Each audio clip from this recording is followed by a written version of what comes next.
E a boleirada querida, salve, salve! Vamos falar sobre a rodada 3, que finalizou agora nesse final de semana. Uma rodada muito boa, porém não completa, pois teve um jogo adiado, um jogo entre Fortaleza e Criciúma, por conta da Copa do Nordeste. Mas foi uma rodada cheia de gols e uma rodada de muitos clássicos. Polêmicas, muitos gols e um joguinho mais ou menos aí pra gente comentar. Não é mesmo? Vamos começar então? Vamos falar do Fluminense e Vasco, né? Mais uma vez, aí a arbitragem influenciando no resultado do jogo diretamente, né? Sonegando um pênalti claro a favor do Vasco, mas enfim.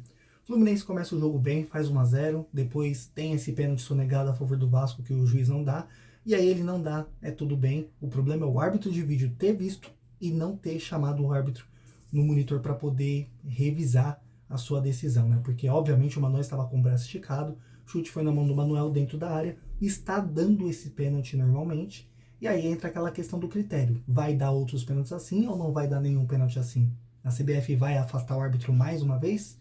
Então é mais fácil parar o campeonato para afastar todos os árbitros, pois todos eles acabam influenciando a partida de certa maneira. O Fluminense depois desse lance fez o 2-0, né, com o Martinelli, e aí o Vasco foi atrás do resultado. O Vasco não se rendeu, apesar de tudo isso. O Vasco conseguiu diminuir no segundo tempo e foi atrás do empate, né? Quase conseguiu, teve chances para conseguir empatar, mas o jogo terminou assim, vitória óbvia do Fluminense por 2-1, boa vitória do Fluminense também, péssima derrota para o Vasco. Um jogo de clássico também é bem normal perder para o Fluminense, ele sendo mandante no Maracanã. E aí tivemos também Bragantino e Corinthians.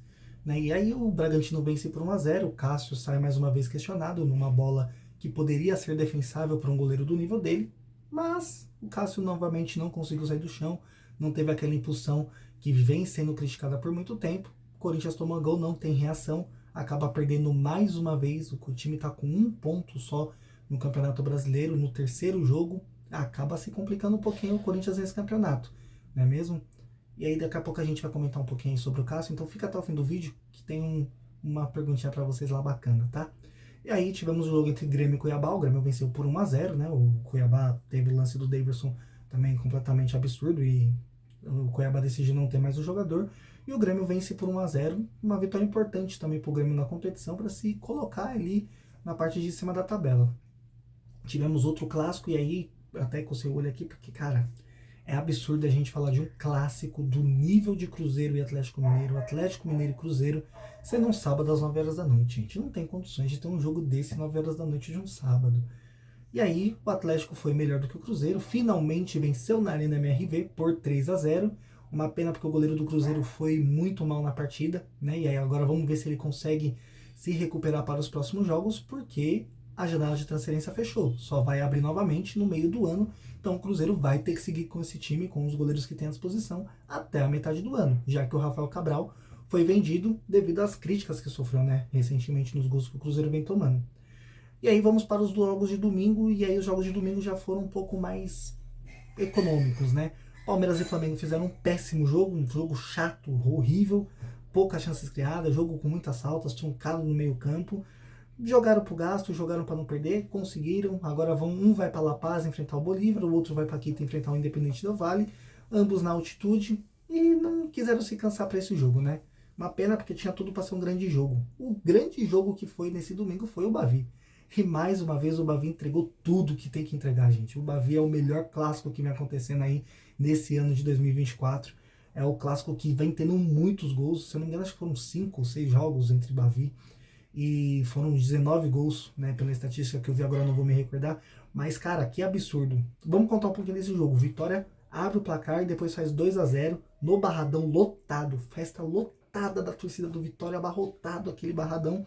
Assim como foi no jogo contra o Palmeiras.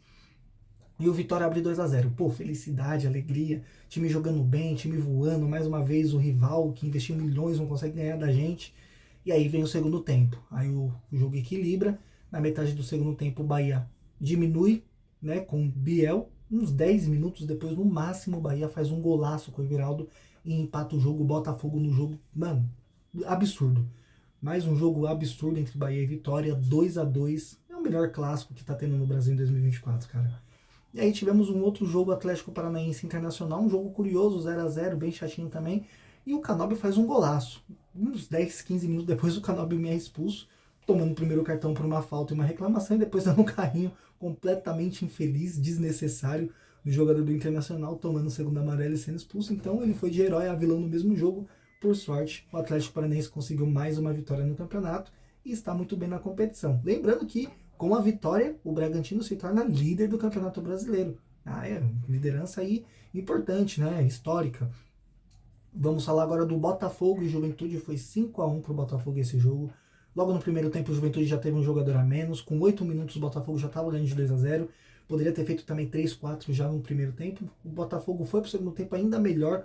Continuou com a intensidade, foi para cima. E 5-1 foi pouco, tá, galera? O Botafogo teve chance para fazer muito mais gols aí. Os jogos da noite de domingo aí surpreenderam, porque normalmente esses jogos da noite são chatos pra caralho.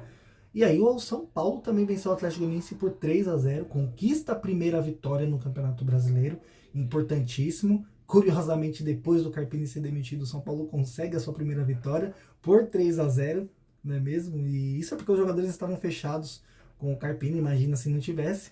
E hoje o São Paulo apresentou seu novo técnico, o Luiz Zubeldia, né? Então vamos ver aí qual vai ser o restante da temporada. Acredito que ele já vai treinar a equipe agora na Libertadores no meio da semana, né? Essa foi a rodada do Campeonato Brasileiro. O jogo adiado foi entre Criciúma e Fortaleza. E não pensa que eu esqueci, tá? E aí, corintianada, o que vai fazer com o Cássio? Deixa ele até o final do ano para se aposentar. E se ele não quiser, abre as portas do clube para ele poder procurar outro lugar? Ou renova por mais um ano o contrato do Cássio e deixa ele aí, só dá um banquinho para ele e prepara o Carlos Miguel? Deixa aqui nos comentários o que você acha. Não esquece de curtir, compartilhar e comentar aqui também, seguir o nosso canal, obviamente, para mais conteúdos como esse.